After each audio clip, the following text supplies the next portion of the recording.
The sky lit up with bright streaks of light. Ta stood in his grandfather's field, watching the meteor shower with wide eyes.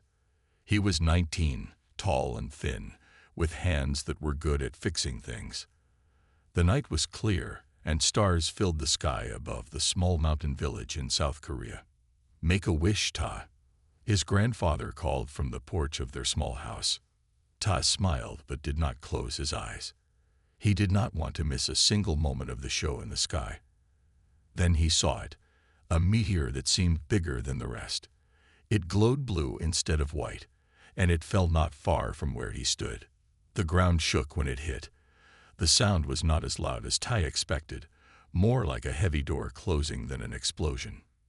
"Did you see that?" Ta called out. His grandfather had gone inside. "I'm going to check it." Tai turned on his phone's light and walked toward where he thought the blue light had fallen. The summer air was warm, and crickets chirped all around him. In the dark field of beans and cabbages, something glinted in his light beam. It was not a rock like he expected. Half buried in the soft dirt was a metal object about the size of a soccer ball. Strange marks covered its surface, and parts of it seemed broken. A faint blue light pulsed from lines that ran across its body. "What are you?" Ta whispered, crouching down beside it. The object did not answer. Ta poked it gently with a stick. Nothing happened. He touched it with his finger and pulled back quickly, but the metal was cool, not hot like he thought it would be after falling from the sky. Ta looked around. No one else was in the field. He should tell someone about this. His parents had always warned him about touching strange things, but something about this object pulled at him. It was broken, and fixing broken things was what Tai did best. He dug around it carefully, loosening the dirt. The object was lighter than it looked. Ta lifted it out of the hole and brushed off the soil. Now he could see it better. It was not round but had an odd shape with curves and angles. Parts stuck out at strange angles, and one section looked crushed. "You're not from here," Ta said to it. "You're not from anywhere on Earth, are you?" The blue lines flickered, just slightly. Ta's heart beat faster. Was that a response, or just his imagination? His phone rang, making him jump. It was his mother. "Ta, come inside. It's getting late." "Yes, I'm coming," he said, but his eyes stayed on the strange object. He made a quick decision. Tucking the object under his arm, he filled in the hole with his foot and headed back to the house. Instead of going inside, he slipped into the old barn that he had turned into his workshop. His tools hung neatly on the walls. Wrenches, screwdrivers, pliers, and more advanced equipment he had saved up to buy. Tai placed the object on his workbench and turned on the bright lamp. Now he could see it clearly. It was definitely not human-made. The metal was like nothing he had ever seen before, with a texture that seemed to shift under the light. "You're a long way from home," Ta said to it. "But don't worry. I'm going to help you." He pulled his notebook from a drawer and began to sketch the object, noting every detail. He took photos with his phone and measured each part. "My name is Ta," he told the object as he worked. "I'm an apprentice mechanic. I fix things, cars, tractors, phones. I've never fixed an alien thing before, but there's always a first time, right?" The blue lines pulsed once, twice. Ta smiled. "I'll take that as a yes," he said. "This is the start of something big. I can feel it." Outside, the meteor shower ended, but in Ta's workshop, a different kind of light glowed into the night. 3 weeks passed since Ta found the strange object. Every day after work, he hurried to his workshop to study it. He kept it hidden from everyone. Not even his family knew about it. Ta worked as an apprentice at Han's repair shop in the village. Han was an old man with thick glasses and hands rough from 40 years of fixing engines. He taught Ta everything about cars, bikes, and farm tools. "You have good hands," Han often said. "You feel the machines. That cannot be taught." Today, Han watched as Ta fixed a tractor engine that no one else could repair. "How did you know the problem was there?" Han asked, pointing to a small part Tai had replaced. Tai smiled. I listened to it. The sound was wrong. Han nodded and patted Ta's shoulder. You will be better than me someday. After work, Tai rode his bike home fast. The sun was setting behind the mountains, painting the sky orange and pink. His mind was on the object waiting in his workshop.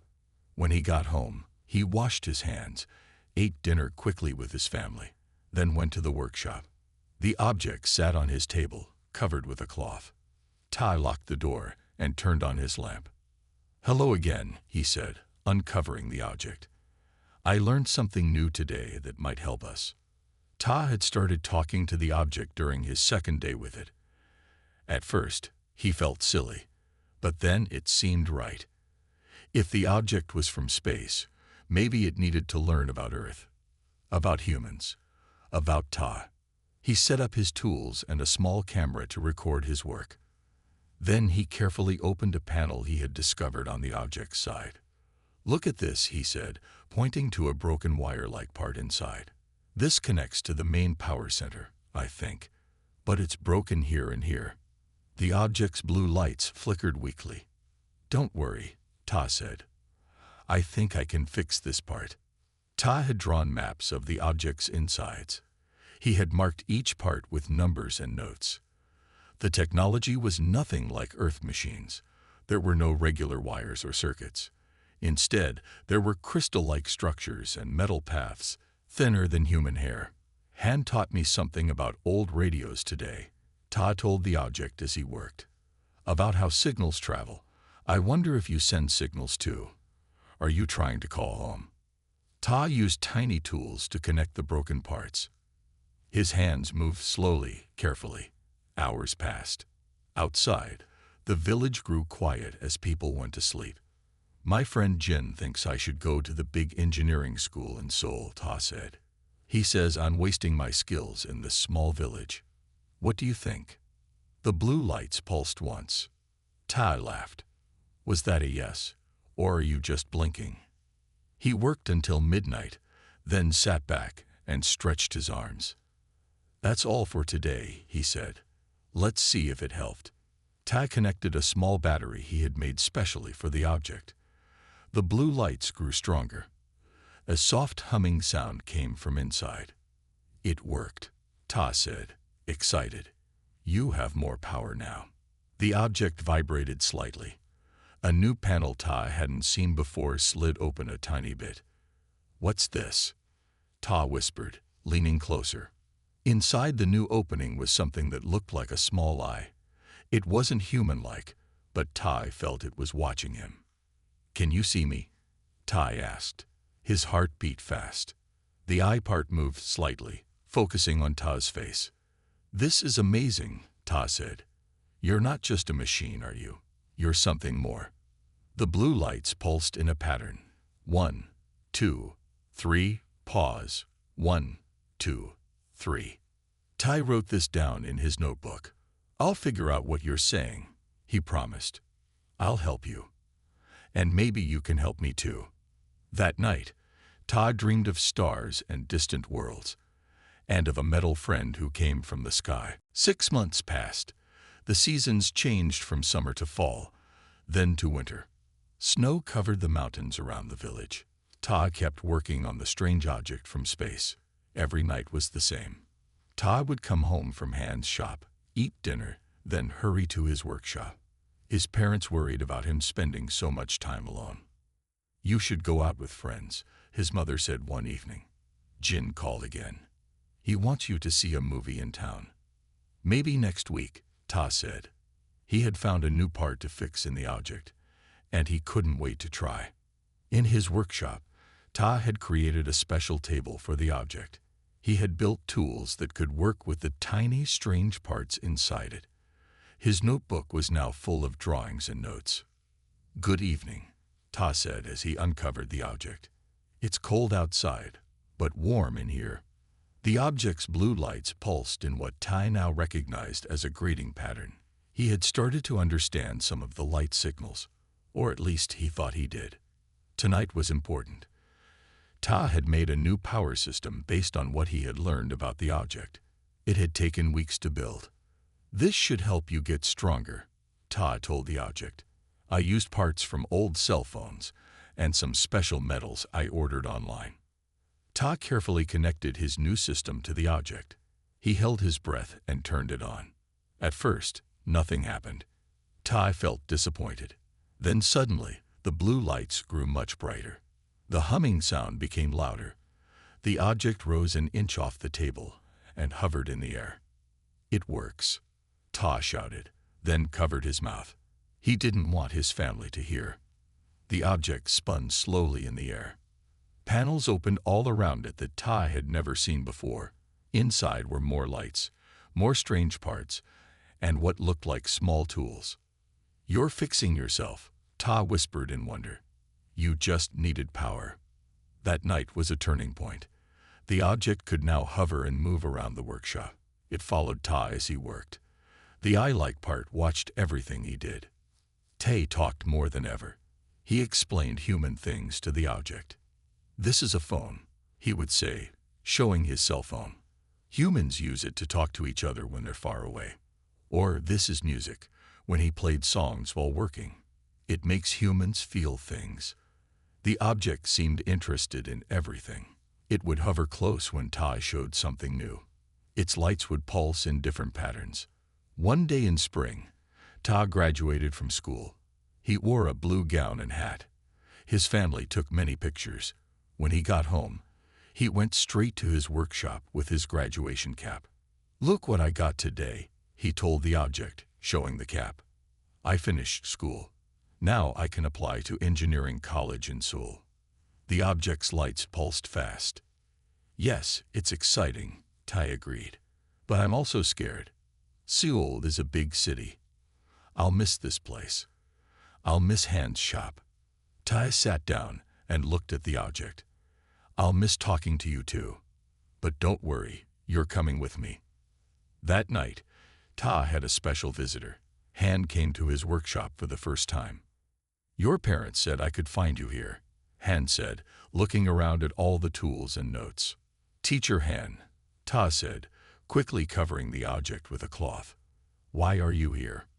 Han handed Ta an envelope. "I talked to my friend at Seoul National University. He wants to meet you.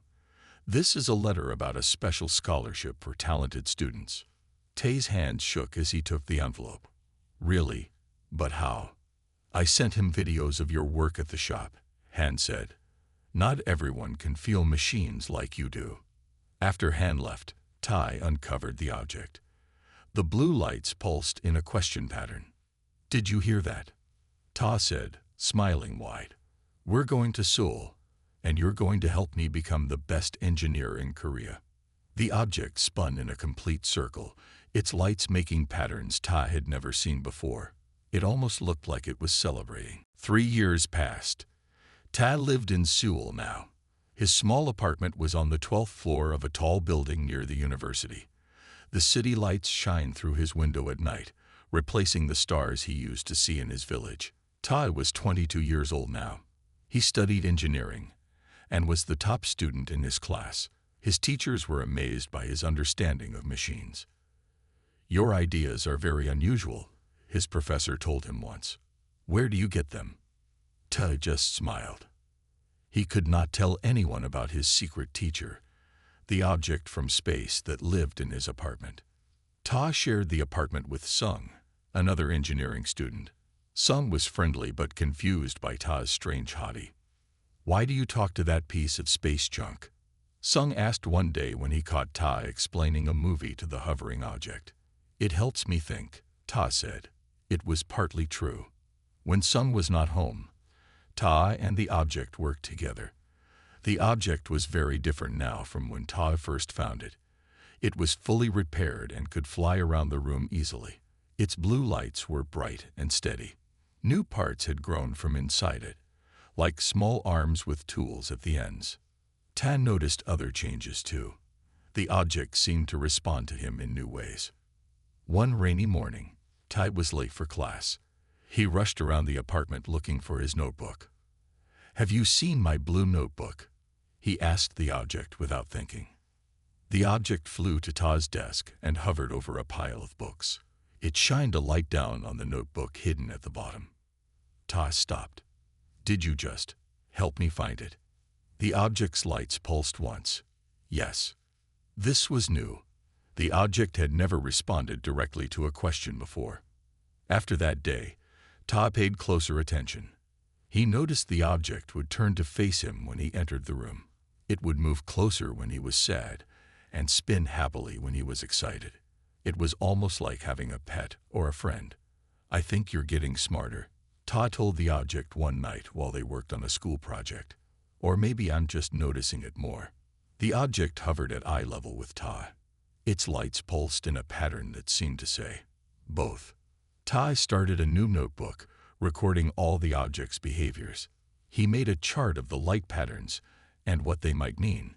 He tested his ideas by asking simple questions. "Is the sky blue?" Ta would ask. One pulse. Yes. "Is this chair made of wood?" Two pulses. No, it was metal. "Did you come from another planet?" One pulse. Yes. Each correct answer made Ta's heart beat faster. This was not his imagination. The object was communicating. One weekend, Tai took the train home to visit his family. He brought the object with him in a special bag he had made. His grandfather was very sick, and the family gathered in the old man's room. "He might not wake up again," Ta's mother whispered. That night, Ta sat alone with his grandfather. The object hovered quietly in the corner of the room. "This is my grandfather," Ta explained to the object. "Humans don't live very long. When we get old, our bodies stop working. We can't be fixed like machines."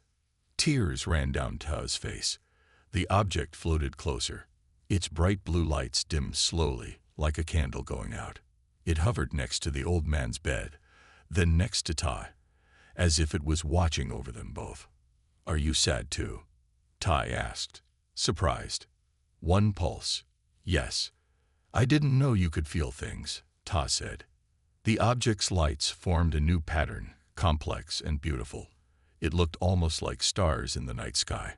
Ta didn't understand this message, but somehow he felt less alone. After his grandfather's funeral, Tai returned to Seoul with a new purpose. He wanted to truly understand the object from space. If it could feel sadness, what else could it feel? What else could it do? "We need a better way to talk," Ta told the object one evening. Yes and no isn't enough anymore. The object hovered in front of Ta, its blue light steady. Ta had cleared his desk and set up a large sheet of paper. On it, he drew a grid with letters and numbers. "This is how we'll do it," Ta explained. "I'll point to letters, and you pulse your light when I reach the right one. We can spell words this way." It was slow work. For the first week, they practiced for hours each day. Ta would point to letters, and the object would pulse its light to select them. Letter by letter, they formed simple words. HELLO, EARTA, TA. "You know my name," Ta said, excited when the object spelled his name. One pulse. Yes. "What should I call you?" Ta asked. The object's lights flickered rapidly. Then it began to select letters. OBASERVER. Observer. "That's your name." One pulse. Yes. "Observer," Ta repeated. "It fits you." From that day on, Ta called the object Observer. They practiced their new communication system every day. Observer got faster at spelling words. Soon, they could have simple conversations. Sung noticed the change in Ta's behavior. "You're acting like that flying thing is alive," Sung said one day. "It's creepy."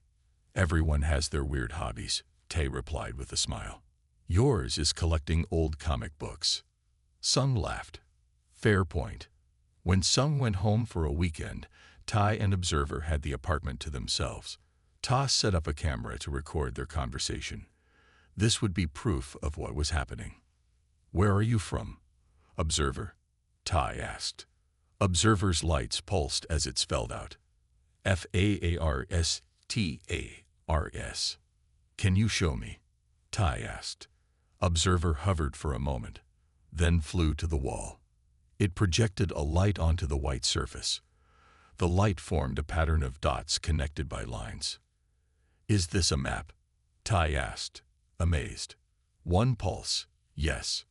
Are these stars? One pulse, yes. And this one? Ta pointed to a star that was marked differently. HOME. Tai sat down, his legs suddenly weak. You're really from another world. Observer turned off the star map and returned to hover in front of Ta. POPLETHEREATCHEARTA. Your people watch Earth. For how long? MANYCENTUIES. Ta had so many questions. Why did you crash here? Were you damaged? ATTACKE. Attacked. By who? OTHEE. TCHERS. Tay's mind raced. There were other aliens watching Earth. Why would they attack Observer? Do they want to hurt Earth? Tai asked, worried. Observer's lights dimmed, then brightened. NOTHURTSTUDY. Oh, like scientists studying animals, Ta said, understanding. Observer's lights flashed quickly, almost like it was upset. NOTAIMALSYOUAREMORE.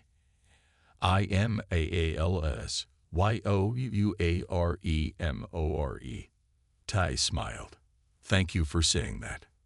Observer moved closer to Ta. YOUFIXEDMENEOONEELETRIED. I like fixing things, Ta said simply. Observer's next message surprised Ta. YOUTAALKEDTOME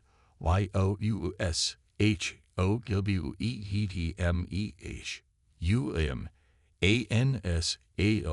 UMANSAREKIND. Toddy felt a warmth in his chest. All those years of talking to a silent object, and it had been listening all along. Learning. Understanding. Will your people come looking for you? Tai asked. Observer's lights formed a complex pattern before answering. SOON. That night, Tai couldn't sleep. He watched Observer hover by the window, its lights dim, looking out at the city lights. For the first time, Ta wondered what would happen when Observer's people came to Earth. 7 years had passed since Tai found Observer in his grandfather's field. Ta was now 26 years old and had finished university. He had opened his own small tech repair shop in Seoul. People brought him broken computers, phones, and machines that no one else could fix. Ta can fix anything, people said. His shop had 2 rooms. The front room was where customers came. The back room was Ta's private workshop. This was where Observer lived. Observer had changed much over the years. It was no longer just a damaged drone. It had grown new parts and fixed others. Its blue lights were bright and steady. Its small tool arms could move with great skill. It helped Ta with his work, passing tools and holding parts. They still used the letter grid to talk, but had made it faster. Now Observer could spell whole sentences in just a few minutes. One evening, Ta worked late on a special project. He was building a new communication device for Observer. If this works, Ta explained, you might be able to send messages to your people. Ta had used parts from old satellites and radio equipment. He didn't fully understand how it worked. He had followed Observer's instructions, spelled out letter by letter over many weeks. I hope they don't get angry that I kept you here so long, Ta said with a nervous laugh. Observer's lights pulsed in a pattern Ta now recognized as disagreement. TAHEYWLLBEGRATEFUL. I hope so, Ta said. I would be sad if they were angry at you or at Earth. Ta worked for hours. His eyes grew heavy. The small parts and tools blurred in his vision. He rested his head on his desk for just a moment. "I'll close my eyes for 5 minutes," he mumbled. "Then finish this part." Ta fell into a deep sleep. He dreamed of stars and strange worlds. In his dream, he was floating in space, and a voice was calling his name. "Ta, Ta, friend, I have been listening."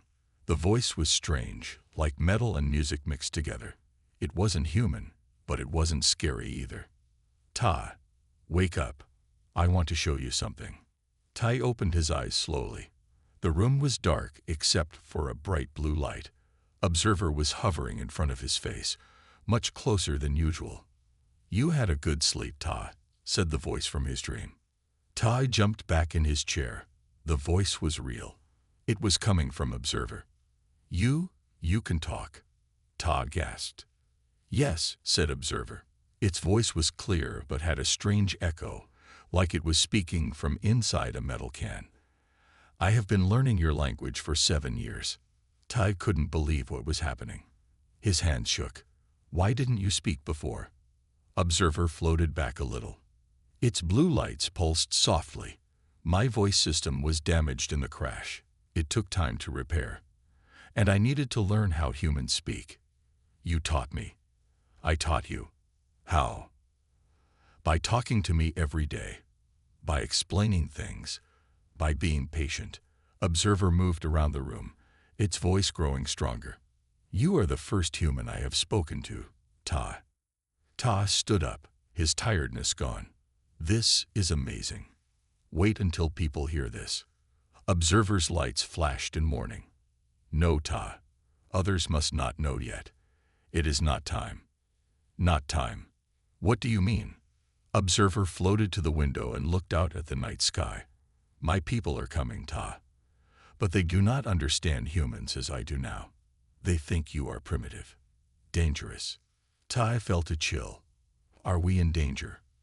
Observer turned back to face Ta. Several panels opened on its body, revealing complex machinery inside. The blue light grew brighter. "No," Observer said, "because I will tell them the truth about humans. About you, Ta. You fixed me when you could have destroyed me. You talked to me when I could not answer. You showed kindness to something you did not understand." Observer moved closer to Ta. "My real name is Observer Unit 7 Kappa. I am part of the Eternal Collective. And you, Tai, have changed how I see your world." Tai sat in his chair, still shocked that Observer could speak. His mind was full of questions. Outside, the city lights of Seoul shined in the night, but Ta barely noticed them. The Eternal Collective. Tai repeated the name Observer had said. Who are they? What do they want with Earth? Observer hovered in the center of the room. Its blue lights shifted in patterns as it spoke. "The collective is my people.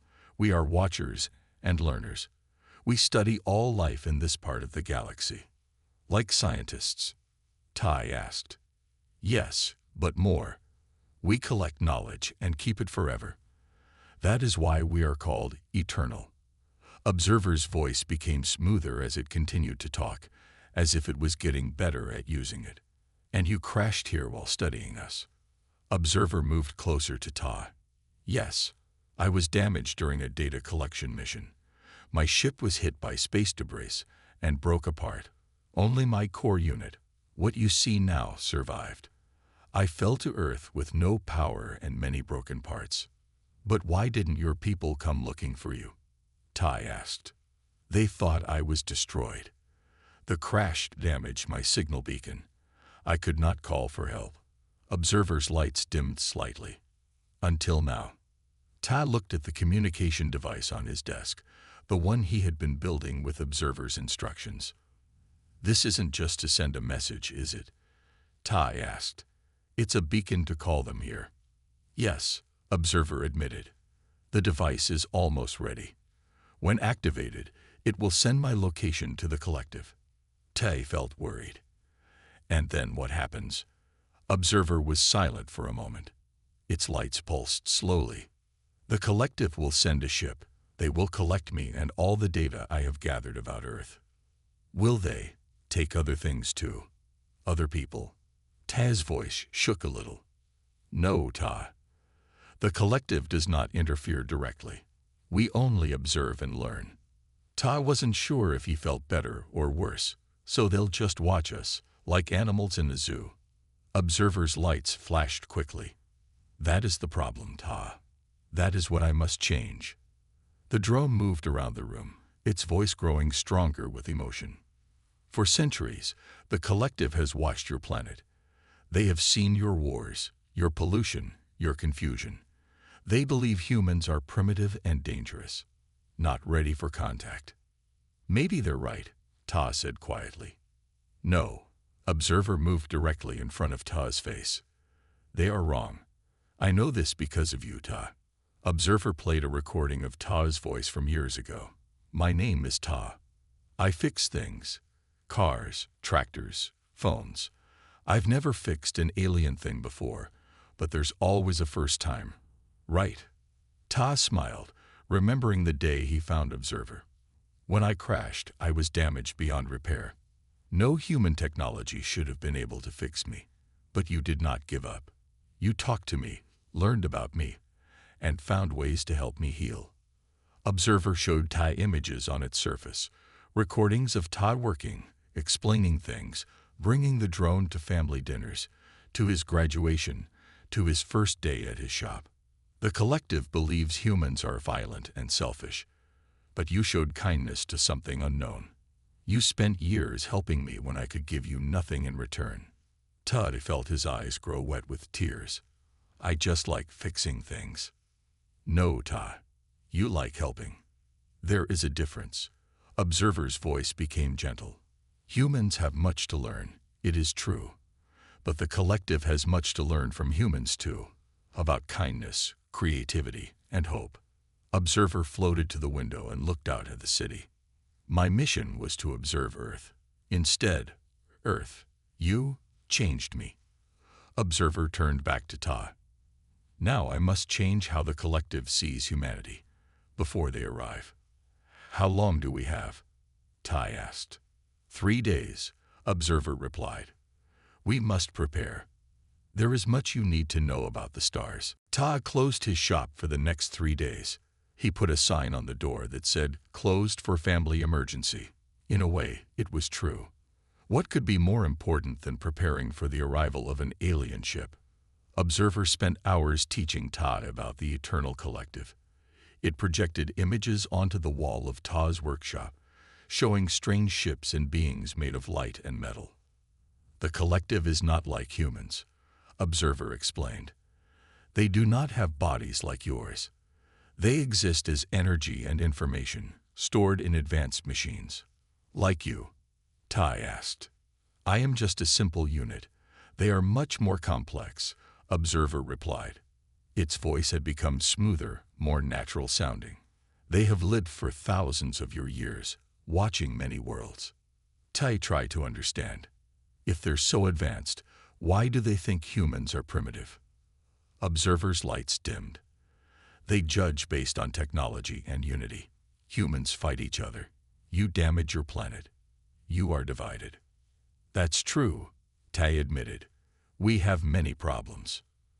But that is not the whole truth, Observer continued. The collective cannot understand human creativity, your music, your art, how you care for each other despite differences. Ta remembered his grandfather, how the family had gathered around him in his final days, how they still visited his grave and told him stories. We're complicated, Ta said. Yes, and the collective does not understand complicated emotions. They see only facts and patterns. Observer hovered closer to Ta. That is why they are dangerous to humans. Dangerous? I thought you said they just observe. Usually, yes, but there are different groups within the collective. Some believe advanced worlds should be contacted and brought into the galactic community. Others believe primitive worlds should be left alone, or... Observer paused. Or what? Ta asked, feeling worried. Or contained, Observer said quietly. Prevented from spreading into space until they are deemed ready. Ta stood up quickly. They would stop us from exploring space. How? Several methods. Energy barriers around your solar system. Redirection of your technology development. Memory alteration of key scientists. Observers' lights flashed with what seemed like agitation. All done quietly, without humans knowing. Tai felt angry. That's wrong. They can't decide our future for us. I agree, Observer said. That is why I called you friend, Ta. You showed me that humans deserve to find their own path. Tai paced around the workshop. So what do we do? How do we stop them? Observer followed Tai, hovering at eye level. We cannot stop them from coming, but we can change what they see when they look at Earth. How? The collective will connect to me first. They will download all my data, my experiences, my recordings. Observer's voice became urgent. They will see everything I have seen, everything you have taught me. Ta began to understand. They'll see our conversations, how I fixed you. Yes, and more. They will see human kindness through your actions. But it may not be enough. Observer projected an image of Earth on the wall, with a ship approaching. The first contact team will arrive soon. We must prepare a message, something that shows the best of humanity. Tay thought hard. What about all my recordings? I've been documenting our work together for years. Good, but we need more. Personal stories, examples of human creativity and compassion. Observer's lights brightened. And we must prepare you, Tai. Prepare me. For what? To meet them, Observer said. You will be the first human to speak with the eternal collective. Tai felt his heart race. Me? But I'm just a repair shop owner. Shouldn't they meet world leaders or scientists?